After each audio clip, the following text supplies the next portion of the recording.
Une semaine seulement après l'ouverture officielle de la campagne Café Cacao, des images qui contrastent avec la joie exprimée par les producteurs de la région du Nawa suite à l'augmentation du prix marchand du kilogramme de cacao.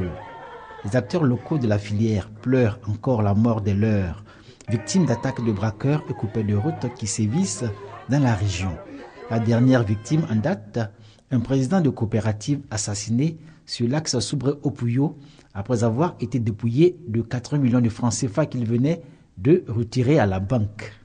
10 jours seulement après l'ouverture de la campagne, nous enregistrons plus de 8 cas de braquage d'acheteurs de cacao et de pisteurs. 5 individus puissamment armés ont attaqué 2 jeunes pisteurs et emporté la somme de 3 millions. Ce jour, plusieurs passagers ont été les victimes. À Soubré-Miyagi, Grand-Zatri, Gueyo et jusque dans les villages et campements de la région du Nawa, les attaques récurrentes de bandits, braqueurs et coupeurs de route troublent la quiétude des populations et plus particulièrement les opérateurs économiques.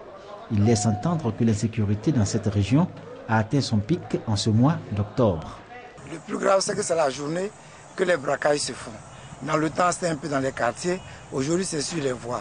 Et en pleine journée, la situation est vraiment dramatique. L'insécurité perpétuelle dans la région du Nawa, une menace sérieuse pour la bonne marche de la campagne Café Cacao dans cette zone de production. Acheteurs, pisteurs et producteurs s'organisent pour présenter au préfet de la région du Nawa une motion. Ils vont certainement demander l'assistance et la protection des forces de défense et de sécurité ainsi qu'une plus grande sécurisation de la région.